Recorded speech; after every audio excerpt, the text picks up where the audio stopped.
Que abramos nuestras Biblias en la primera carta del apóstol Pablo a Timoteo. Primera carta del apóstol San Pablo a Timoteo.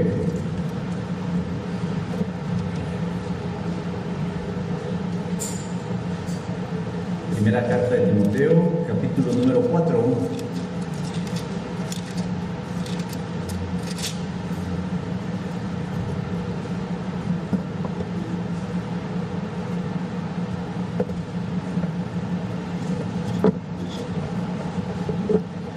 Vamos a leer el capítulo 4 de esta primera carta de Pablo a Timoteo. Puestos de pie, vamos a hacerlo de forma alterna. Yo inicio el verso 1, ustedes el 2, nos vamos sucesivamente hasta que todos leamos el verso 16. Son 16 versículos de esta primera carta de Pablo a Timoteo. Se le conoce como cartas pastorales porque son más personales, está escrito más que a una iglesia, a un individuo, en este caso al pastor Timoteo. Y dice así la palabra del Señor: pero el Espíritu dice claramente que en los postreros tiempos algunos apostatarán de la fe, escuchando a espíritus engañadores y a doctrinas de demonios.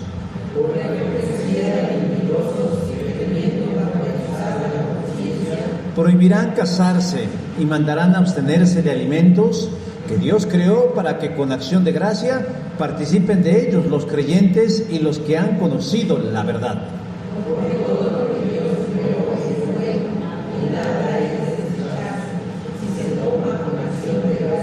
Porque por la palabra de Dios y por la oración es santificado.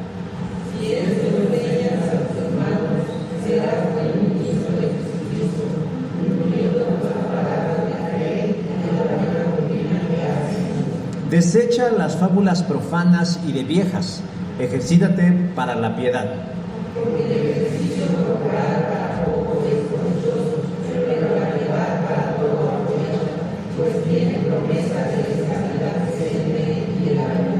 Palabra fiel es esta y digna de ser recibida por todos.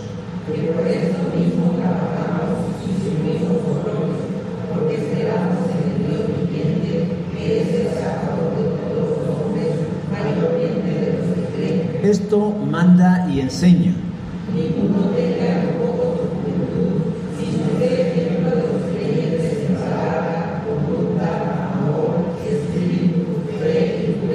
Entre tanto que voy, ocúpate en la lectura, la exhortación y la enseñanza.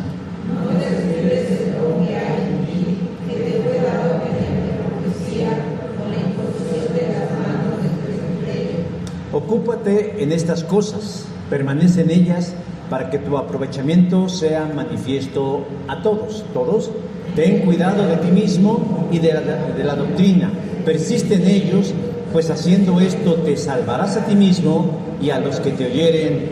Amén. Pueden tomar su lugar. A ver si ahorita no se me desmayan por el calor.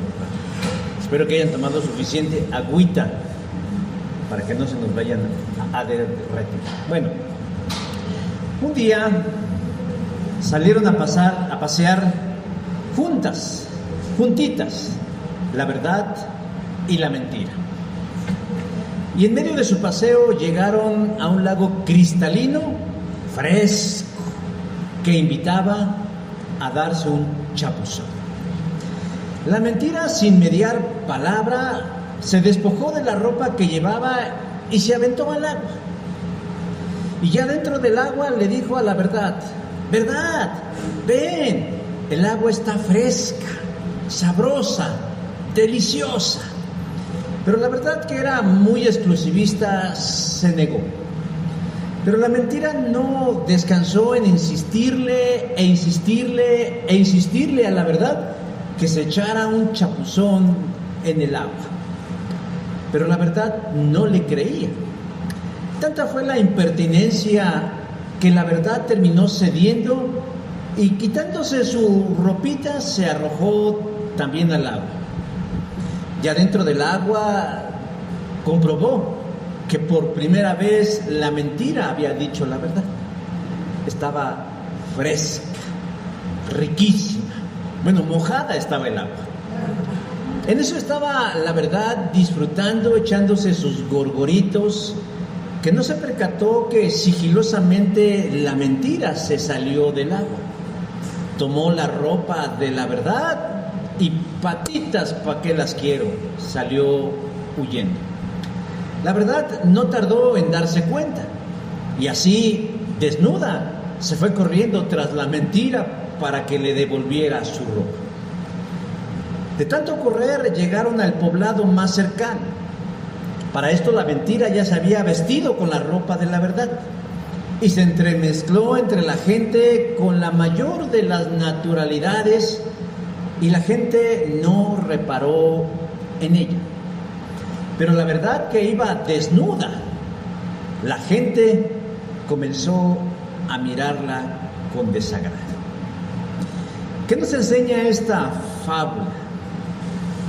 Que mucha gente suele aceptar cualquier mentira revestida de verdad y rechazar una verdad desnuda.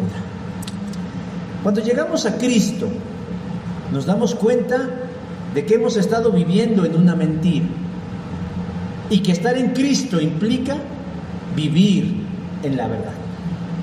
Él ilumina nuestro entendimiento y entonces caemos de cuenta y decimos, he vivido una mentira, qué bueno que ya estoy en la verdad.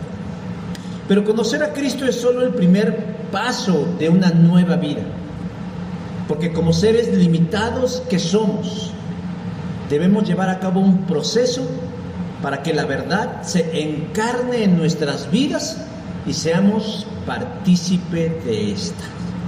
Pero mientras logramos nosotros hacernos de una verdad absoluta, durante el viaje hacia el descubrimiento de más verdades, somos susceptibles de caer en el engaño y en casos muy severos, apartarnos de la fe verdadera.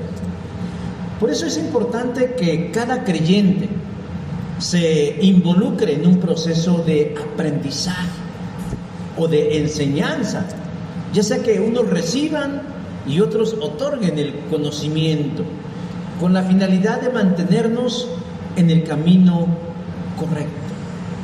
Y para esto se precisa la ayuda de un maestro. La iglesia cristiana tiene como parte de su misión la enseñanza de la fe, la pedagogía en los niños y la andradogía en los adultos. Pero quien se ocupe de la enseñanza de niños y adultos debe reunir un perfil específico, claro y efectivo. Porque más que una vocación, es un llamado. Y además de un llamado, una unción de parte de Dios para que la labor de la enseñanza sea útil y efectiva. Timoteo es el pastor de la iglesia en Éfeso y que, como vimos en otros momentos, Pablo había fundado años atrás esa iglesia sentando las bases de la fe cristiana.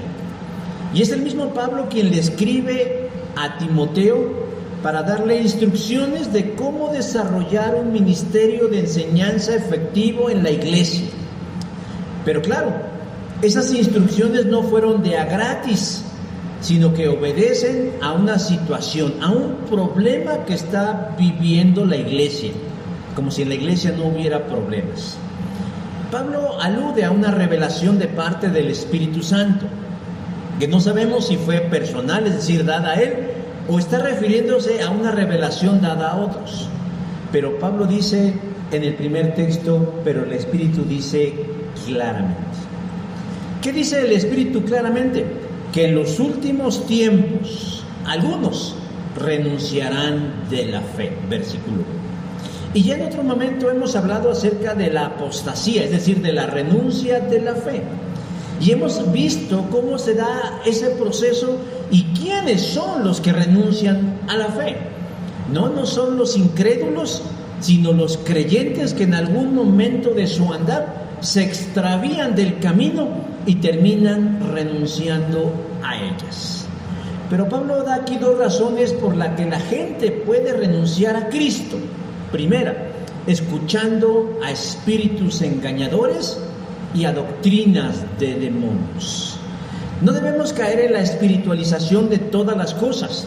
Claro que existe un mundo espiritual, pero a lo que Pablo se está refiriendo es que toda enseñanza, cualquiera que contradiga una verdad divina revelada en la palabra, tiene una naturaleza demoníaca.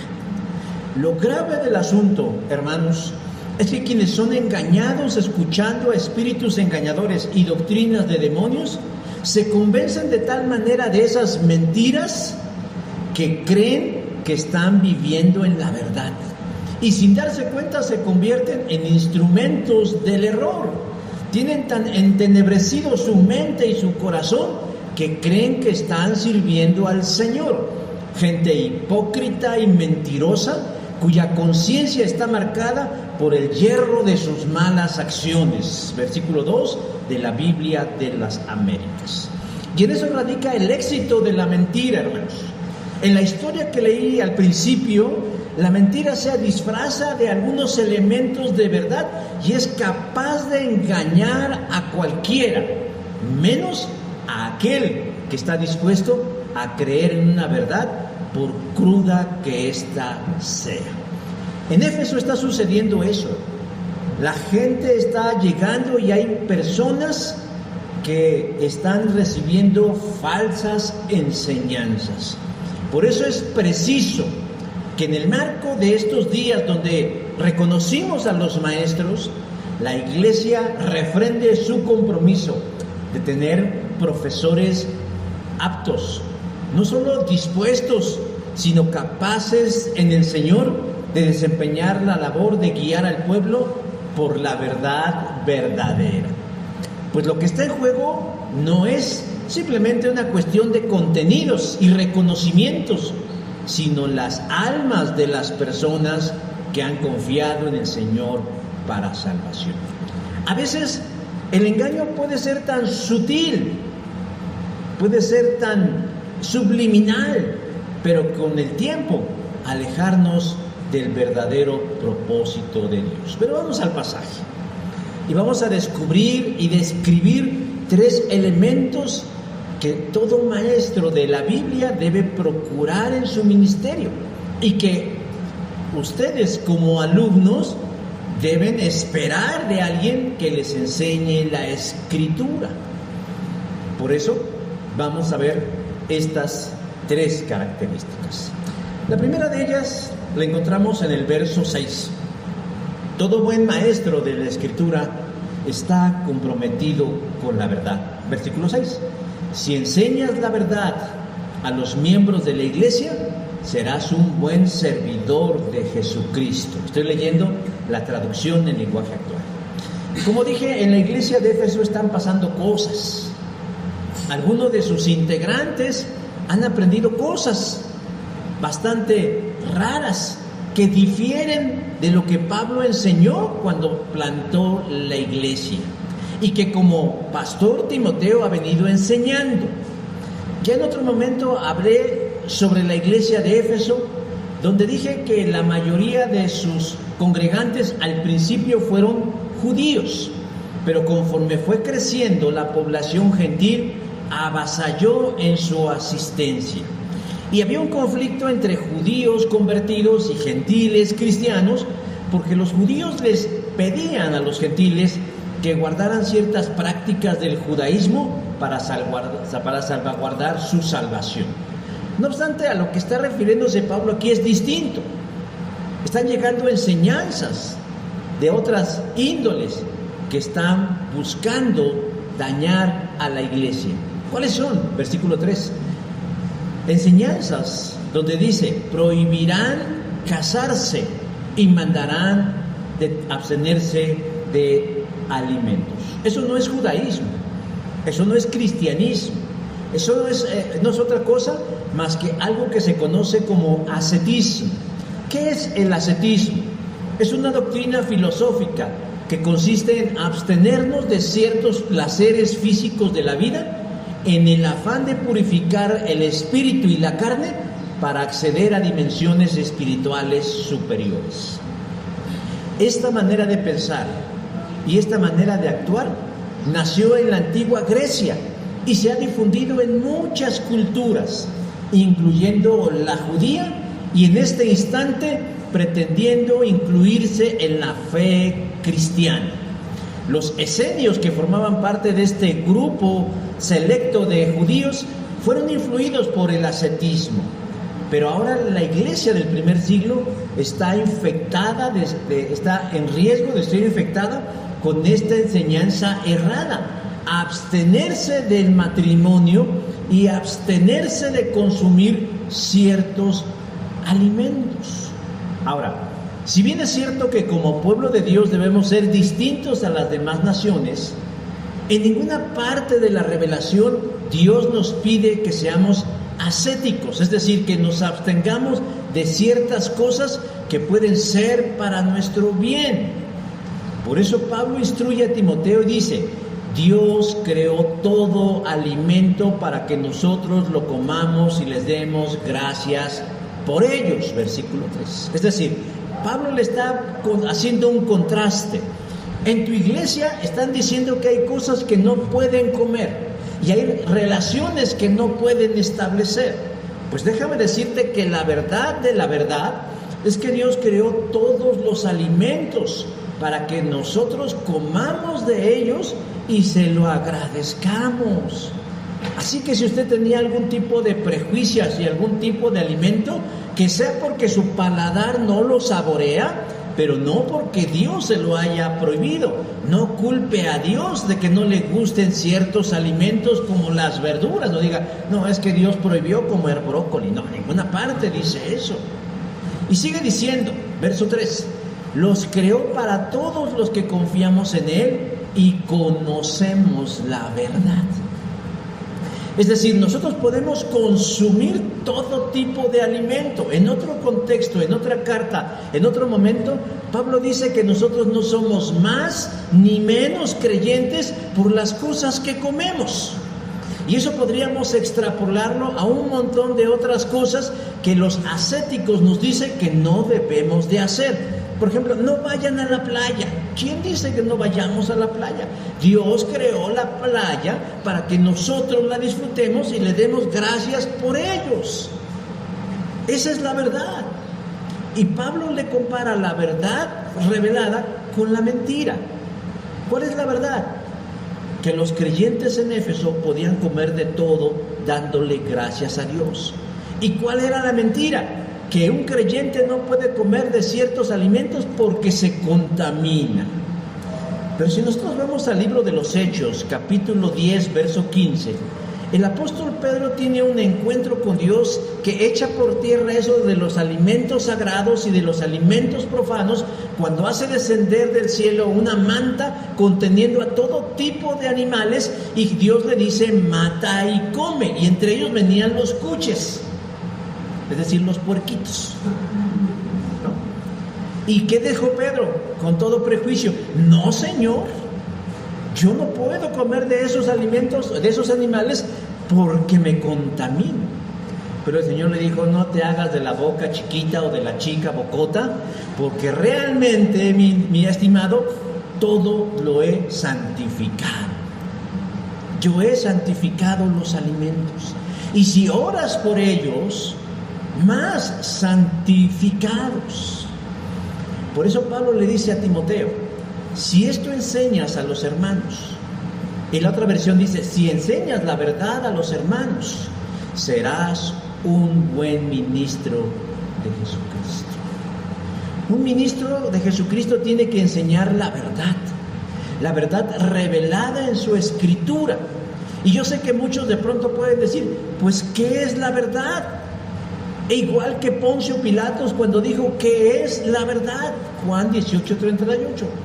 Para algunos la verdad es un concepto, para otros la verdad es un botín que pueden poseer.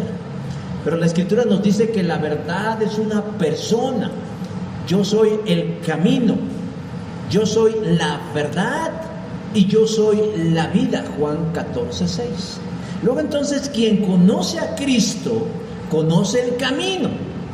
Quien cree en Cristo, conoce la verdad.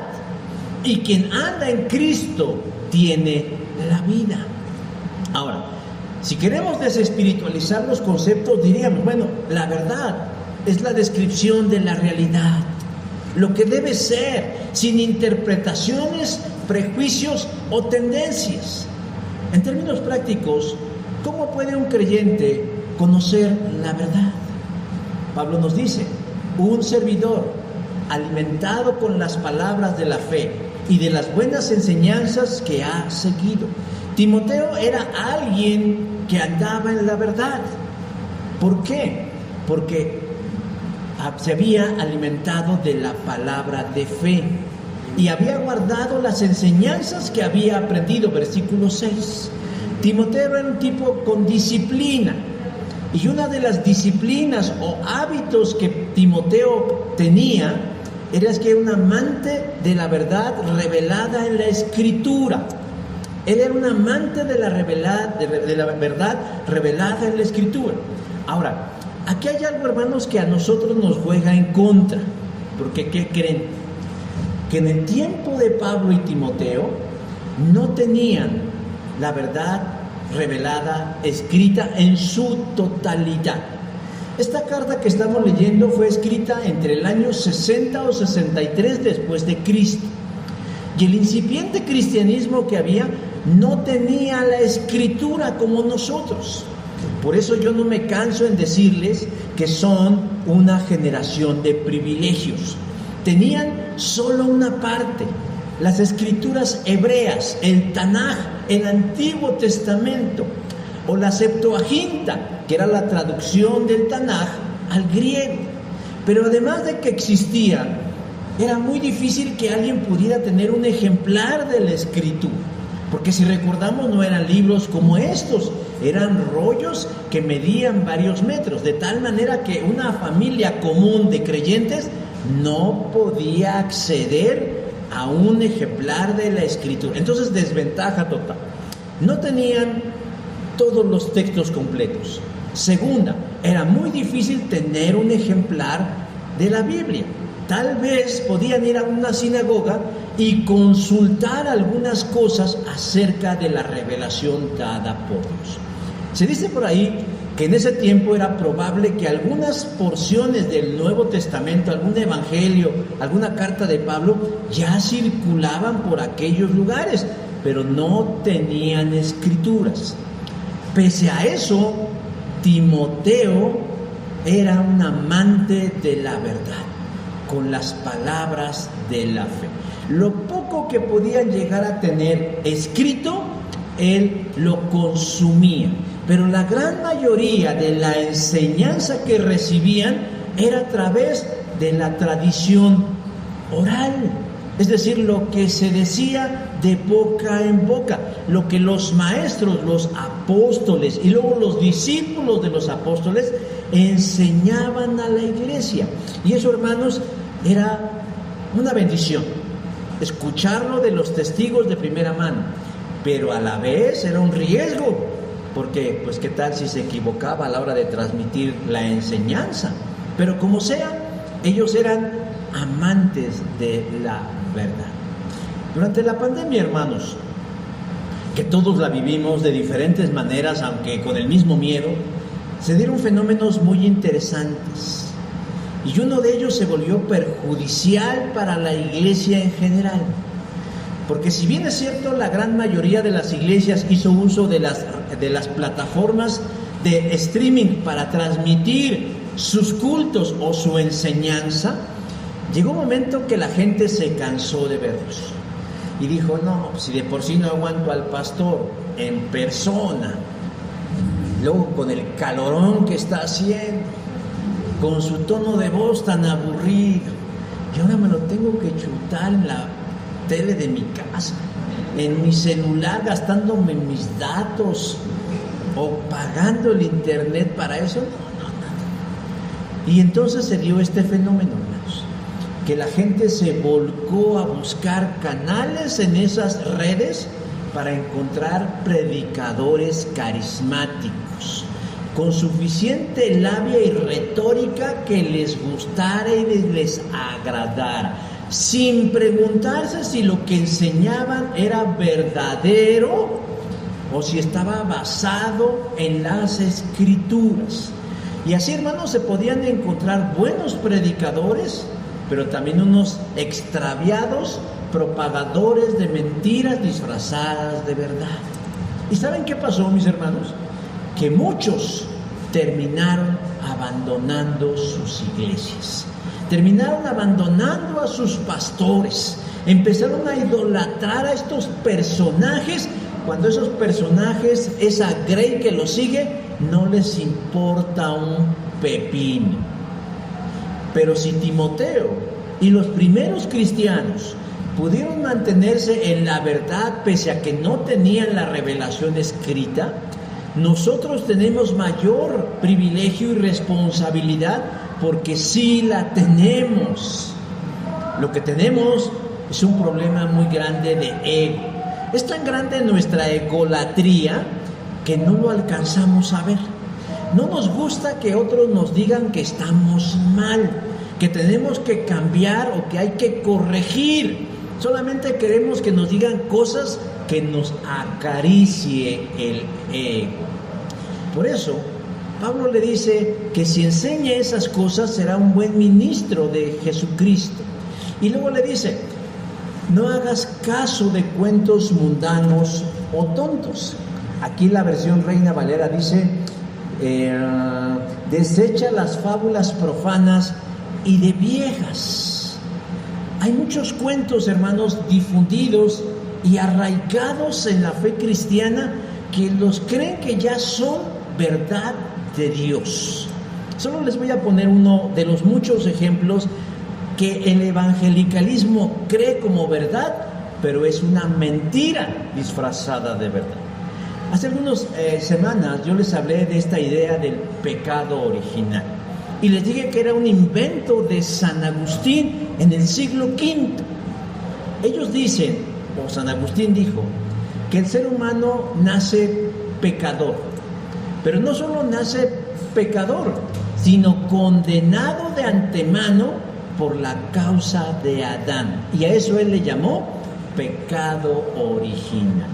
Bueno, han pasado más o menos 15 siglos, casi 16, y hoy en día yo les puedo hacer una encuesta y me como mi moño a que muchos de ustedes creen eso, porque así nos lo enseñaron, y es una mentira disfrazada de verdad. ¿Por qué? Porque resulta que San Agustín de Hipona, que fue el que desarrolló esa mentira, matizó la verdad de Dios para justificar el bautismo de los bebés, diciendo que un bebé nace pecador y condenado al infierno y por lo tanto se precisa bautizarlo para limpiarlo de sus pecados. Pero además San Agustín lo hizo para justificar su propia lujuria y su propia incontención, porque tenía graves problemas con las mujeres. Él no podía ver faldas porque su mente se volaba y decía, no, pues yo soy así porque así nací. Él batallaba con la lujuria, y para explicársela y justificarla, él tenía que crear una idea de pecado original. Y esto creen miles de millones de personas. Por eso se preguntan, si un niño nace y muere, muchos dicen, pues ¿a dónde se va ese niño? Y la Iglesia Católica inventó el limbo. Y muchos cristianos dicen, no, como Paul Washer dijo, no, pues se va al infierno, pues porque nació pecador. Pero esa no es la verdad, eso no enseña la Escritura. La Biblia dice que el ser humano nace con la propensión al pecado. O sea, nace con la tendencia a pecar, pero no nace pecado. Es decir, cuando un bebé nace, sale del vientre de su madre, ni pecado ni condena, sino que con el paso del tiempo, esa genética inherente espiritual irremediablemente dará luz al pecado. ¿Por qué? ¿Qué dice Génesis 8:21? La intención del corazón del ser humano es mala desde su juventud.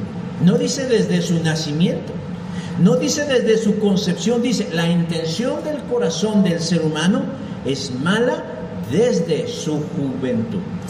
Y si esto a ustedes no les parece suficiente, les tengo las palabras de Jesús, que dice: a menos que se aparten de sus pecados y se conviertan como niños, nunca entrarán en el reino de los cielos. Mateo 18:3. ¿Qué está diciendo Jesús?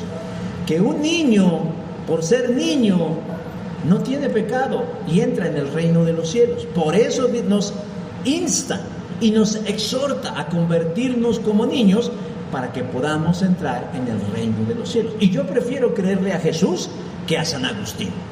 ¿Por qué? Porque Jesús es la verdad y la vida. El niño en algún momento de su vida va a ser pecador, de eso no tengan duda, pero cuando nace, no. Y esta es una verdad que creen muchos creyentes, pero no así los primeros cristianos de la historia. La segunda cosa que nos dice el texto en relación a un maestro eficiente en la iglesia, no solamente es alguien que está comprometido con la verdad, sino es alguien que sigue creciendo espiritualmente. Versículo 7, ejercítate para la piedad.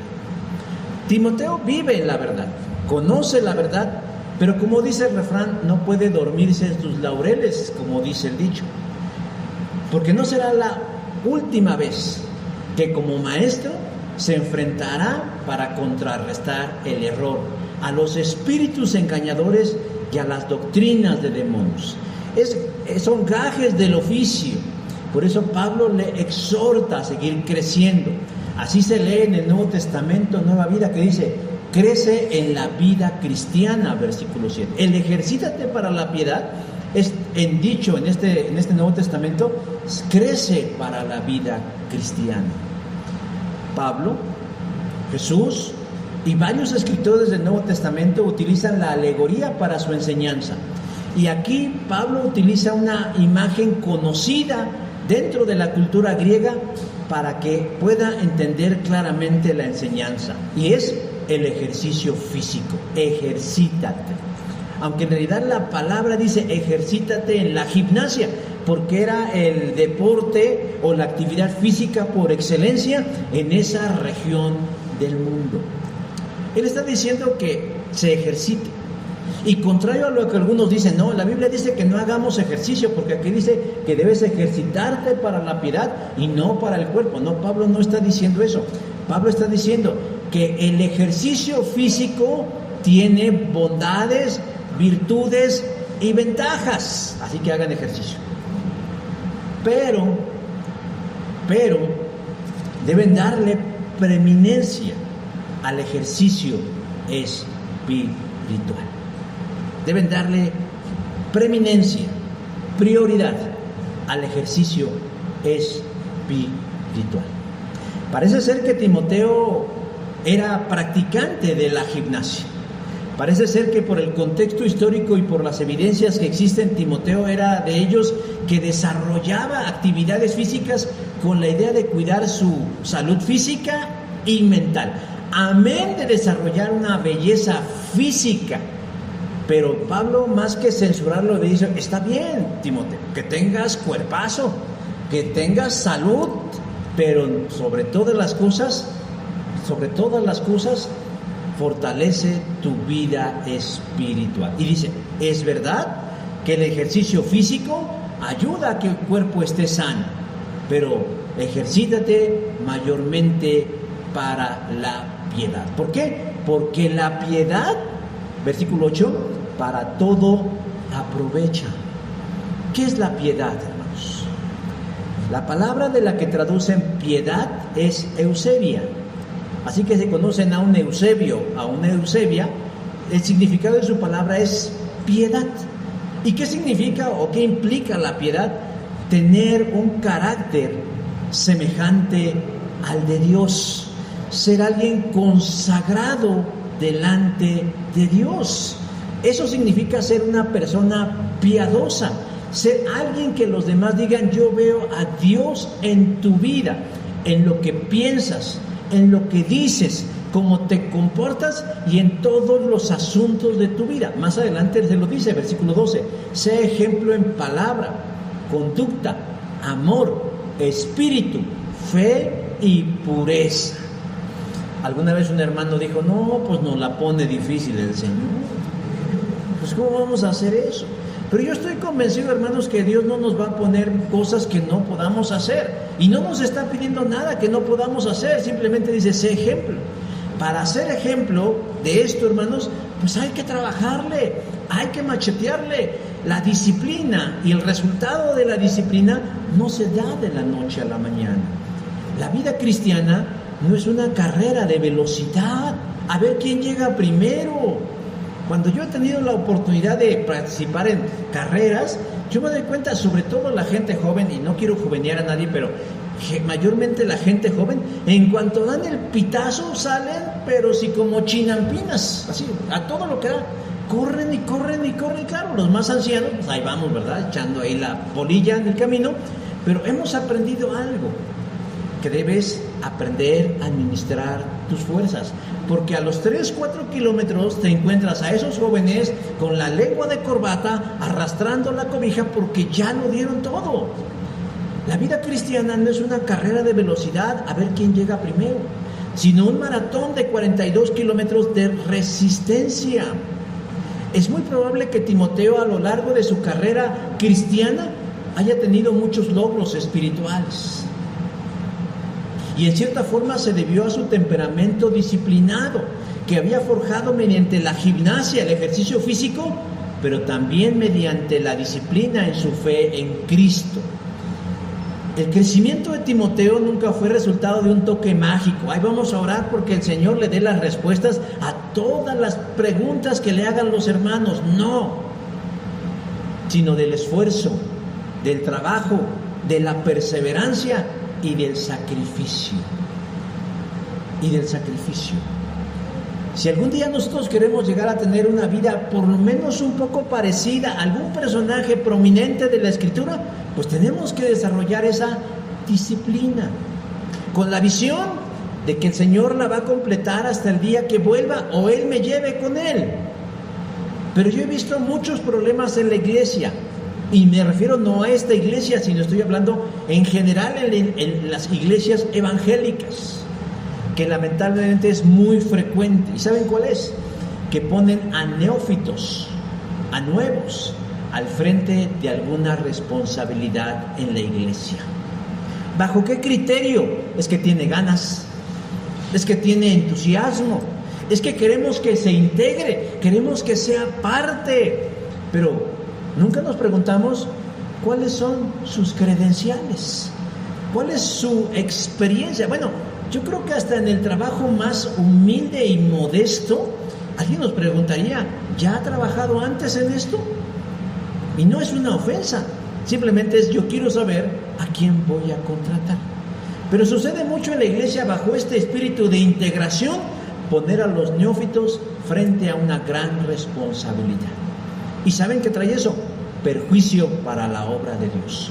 Pablo le dijo a Timoteo en esta carta capítulos antes, dice, un líder de la iglesia no debe ser un nuevo creyente, porque podría volverse orgulloso y el diablo lo haría caer. Y aún sabiendo esto, la gente lo sigue haciendo.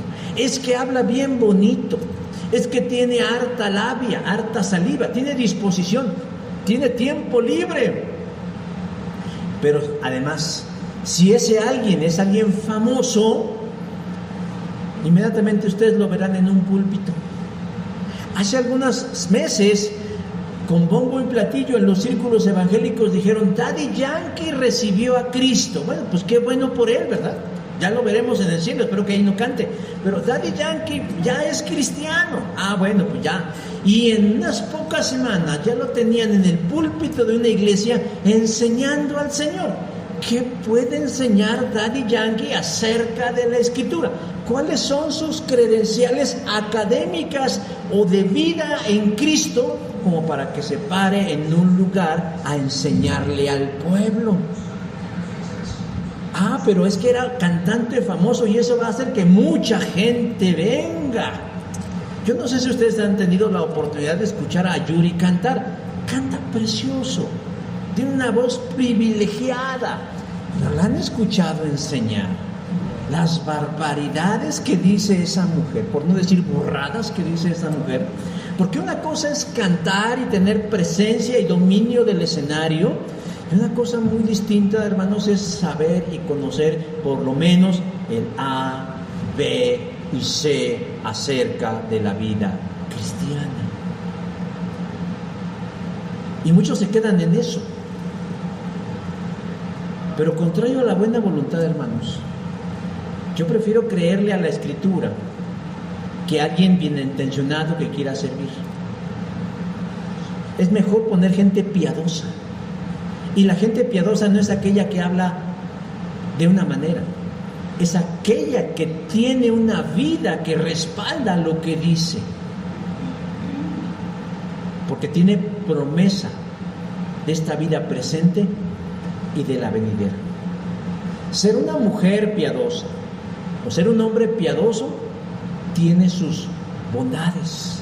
No solamente que lo pongan a uno de maestro, sino que nos da autoridad ante quienes tenemos la responsabilidad de enseñar.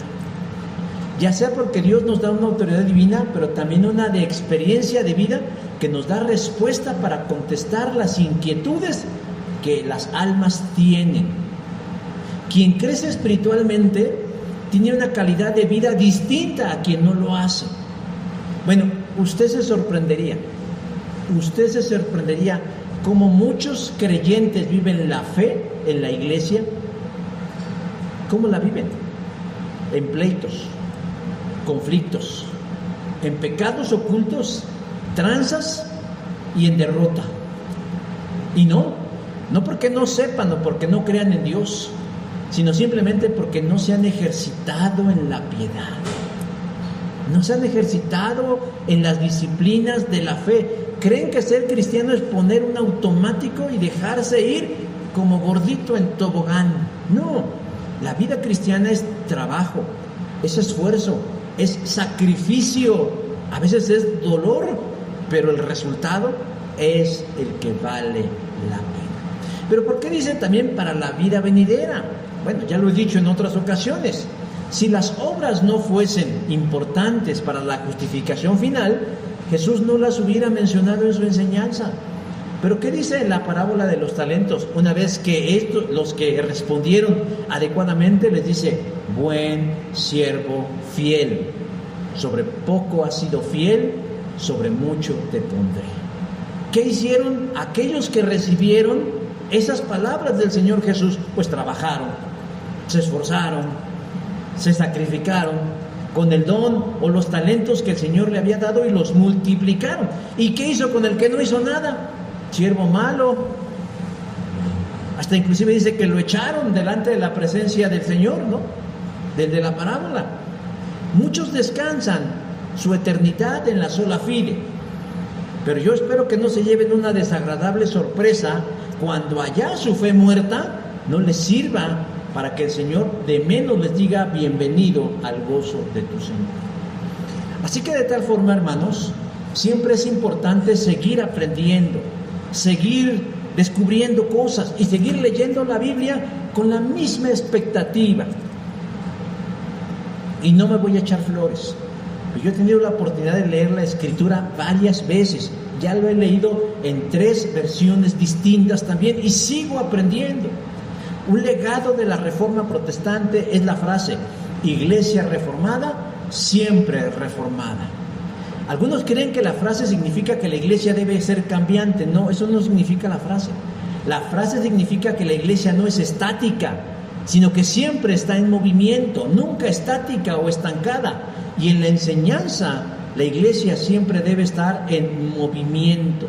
Sus miembros deben estar aprendiendo y enseñando para que todos crezcamos espiritualmente y para que con lo que aprendemos, dice versículo 11, obedezcamos lo que el Señor nos está diciendo. Amén. Vamos a ver un video y ahorita les doy la tercera elemento de un buen maestro de la Biblia. La tercera cosa que nos dice el texto en relación a un buen maestro no solo es que ama la verdad, se compromete con ella, crece espiritualmente, sino que además no se achica ante las circunstancias. Versículo 12, ninguno tenga en poco tu juventud. Estar comprometido con la verdad no es sencillo. No es solo decir, bueno, yo sé la verdad y la digo y no hay ningún problema. En más de una ocasión vamos a tener que enfrentarnos a la resistencia de algunos por conocer la verdad. Y hay quienes van a buscar en quien enseña algún punto de debilidad para contrarrestar su resistencia al crecimiento. En este caso, Timoteo está en una edad promedio, más o menos entre los 30 y los 40 años. O sea, para nosotros ya no sería un joven, ¿verdad? Pero para la cultura judía, él sí es un joven. Y para la iglesia de Éfeso, para algunos miembros, podría ser un joven inexperto. Por eso Pablo lo insta a que nadie lo desestime por causa de su edad. Y lo anima a que no permita que nadie lo ningunee. Que nadie le diga, es que usted como es muy joven, no sabe cómo son las cosas. No, Pablo no está diciendo que sea un insolente con los que son mayores, sino que a través de su vida y su testimonio, él les diga, soy un ejemplo para los creyentes en mi forma de hablar, de comportarme, en amor, en fe y en pureza de vida. Pablo le reitera que no deje nunca la disciplina cristiana, sino que la procure, pero que esa disciplina sea de provecho para los demás. Versículo 15, para que tu aprovechamiento sea manifiesto a todos. Ahora, la autoridad que tiene un maestro no es su edad ni su género, es su vida y en nombre de quién viene a hablar. Porque le pueden decir a alguien, usted es joven y no conoce lo que es la vida. Yo recuerdo en mis ayeres, cuando era más joven que hoy, que la gente a veces desestimaba mi palabra porque decían, es que usted no está casado y no sabe lo que es el matrimonio. Luego decían, si usted ya está casado pero no tiene hijos y no sabe lo que son las crianzas de los hijos. Luego entonces tiene unos hijos, pero sus hijos son chicos y no saben lo que es lidiar con un hijo adulto. Luego los hijos crecen, pero es que usted no sabe lo que es lidiar con los yernos o las nueras o los nietos porque no los tiene. Total, que Juan te llamas. Pero esta gente cree que hay que morirse para hablar de la muerte. Creen que hay que ser infiel para hablar de la infidelidad. Creen que hay que ser alcohólicos para hablar del alcohol, cuando no es así. Cuando uno viene a enseñar de Dios, uno es un profeta, y la palabra profeta significa el que habla en nombre de. Yo hablo en nombre de Dios. Lo que Dios revela en su palabra. No vengo a hablar de mi experiencia en primera persona o en primera instancia diciendo, hey, vean mi vida.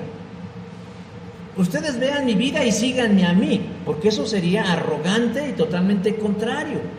Uno viene a enseñar lo que la Escritura dice.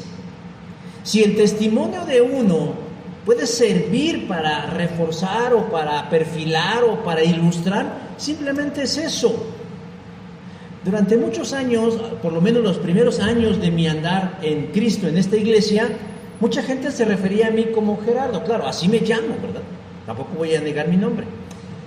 Pero me llamaba la atención que no me llamaban pastor. Me decían, ay Gerardo, ¿cómo estás Gerardo? ¿Qué onda Gerardo? ¿Ya vieron? Ya llegó Gerardo. Y yo me llegué a acostumbrar tanto que cuando murió esa generación, no se murió, sino que dejó de ser, y la otra generación me empezó a llamar pastor, yo decía, pues quién sabe a quién le hablan, ¿verdad? Porque yo no soy. Y es que muchas veces la gente se resiste a ese cambio. Y entonces utilizan ciertas condiciones para desestimar, para minimizar o para trivializar. Es que como es mujer, es que como es joven, es que como no está casado, es que como esto, es que como aquello, siempre le encontramos peros para no sentirnos ante alguien que nos está enseñando algo. Y Pablo dice, nadie tenga en poco tu juventud. No lo permitas. No permitas que nadie te haga menos porque eres joven, o porque eres hombre, o porque eres mujer, o porque eres rico, o porque eres pobre, o porque no eres, o porque no tienes. También he conocido gente que me ha dicho, es que usted no sabe lo que es estar en una iglesia donde que hay que caminar 5 horas y donde a veces le pagan al pastor con una mazorca de maíz. No lo sé. Pero eso no me hace menos a mí que aquel que sí lo ha vivido. Porque este no es un concurso de sufrimientos, sino somos maestros. Y el tiempo, hermanos, y el andar en Cristo se van acumulando en uno y nos van dando experiencia que se desarrolla.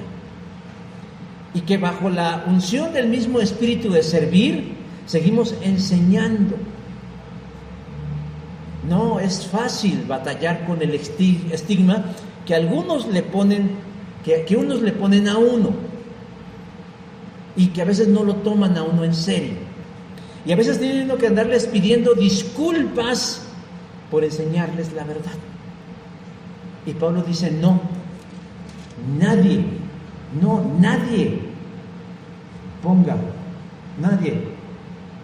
tenga en poco tu juventud, sino que tu vida misma hable de ti. Y ocúpate de la lectura, y ocúpate de la exhortación, y ocúpate de la enseñanza. Y nuevamente le reitera, no descuides el don que hay en ti, que te fue dado mediante la profecía por la imposición de las manos del presbítero. En algunas versiones dice de los ancianos. Es decir, Timoteo no está ahí porque se le ocurrió. La gente piensa que los pastores, y bueno, yo no estoy diciendo que no se dé, pero los pastores no se levantan. ¿Quién quiere ser pastor? Yo. ¿Alguien quiere ser pastor? Yo. Han de pagar muy bien, ¿verdad? No. Una iglesia que se precie de ser bíblica, escritural, cristiana, histórica, sabe que el pastorado es un llamado de Dios que la iglesia confirma o rechaza. Y aquellos que han creado su iglesia alrededor de ellos, esas no son iglesias, es un club de fans. Pero Pablo le dice, no descuides el don que hay en ti y que te fue dado, no que tú escogiste o que tú agarraste o que te robaste, que te fue dado mediante la profecía por la imposición de las manos de quienes, de los ancianos de la iglesia. Ocúpate de estas cosas, permanece en ellas para que tu aprovechamiento, tu crecimiento, tu desarrollo, tus dones, tus talentos, tus habilidades sean beneficio de todos los demás. Pero no permitas nunca pidas perdón por enseñar la verdad. Pablo termina esta sección de su carta dando una advertencia. Ten cuidado de ti mismo y de lo que enseñas a otros. Versículo 15.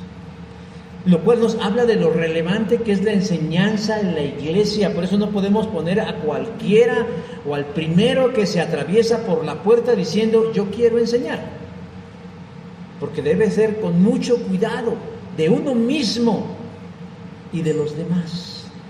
Yo sé que hay gente con mucha disposición y con mucha labia, pero lo que busca Dios es gente que tenga el don del Espíritu y la disposición a dejarse perfeccionar, porque lo que está en juego no es cualquier cosa, sino es el alma de las personas, porque haciendo esto te salvarás a ti mismo y a los que te escuchan.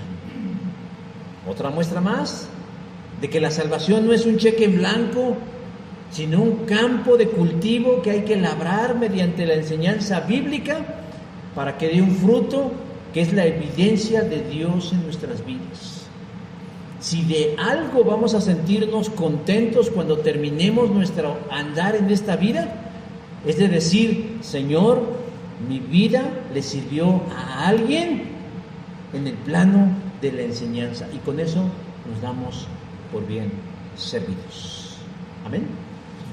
Yo quiero en esta hora, hermanos, terminar con una palabra de oración, pero sé que la voy a pasar para el final, porque quiero que Ingrid termine su clase junto con Vania y pedirle que suban para que oremos por ellas, por ellos, por los que ya tienen el ministerio de enseñar, de compartir, de guiar a los hermanos, y que el Señor les siga llenando de gracia y de fortaleza para continuar en este llamado de guiar al pueblo de Dios en la verdad.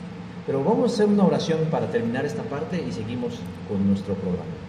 Señor Dios, te doy gracias porque nos permites en libertad poder expresar, compartir, exponer tu palabra y tu verdad. Queremos rogarte, Señor, que el precioso Espíritu tuyo sea en todos los que estamos hoy aquí oyendo, pero además, Señor, que nos permitas encontrar algo de valor que podamos atesorar en nuestra vida. Que tu palabra exprese y que cumple el propósito para el cual ha sido presentada, y bendice las vidas, Señor, de los que están aquí presentes y de los que escucharán esta exposición, para que le demos el valor que corresponde a nuestro aprendizaje y a la gente que nos enseña y que guía, Señor, nuestro camino por las verdades que tú nos has mostrado en tu palabra. Gracias, Señor, por esto, en el nombre de Jesús. Amén. Gracias, hermanos. El Señor les bendiga.